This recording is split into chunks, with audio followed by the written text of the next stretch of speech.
I think the crazy part about this is just that it hasn't happened before. And obviously everybody's heard that at this point this week, but not so much that they haven't met in the tournament, maybe earlier in the bracket, because of course there's bracketing guidelines and that they try to keep conference teams away from one another. And, most times both these teams are really high seeds. And so it makes sense that they wouldn't have seen each other in a Sweet 16 or something like that.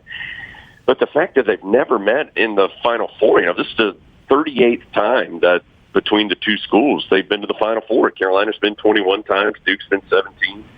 And not only is this the first time they've met, this is only the second time that they've even been at the same Final Four. And I just think statistically that's so wild that they've both been so successful. They've both made multiple deep runs.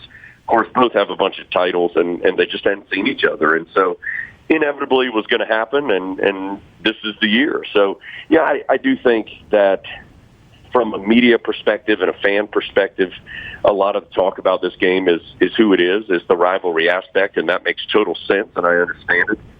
But I think from the player and the coach perspective, it's much more about, hey, this is the national semifinals, and you're right there on the doorstep of a championship, and I think that's been the focus, and that's what the Tar Heels are trying to lock in on moving into Saturday night.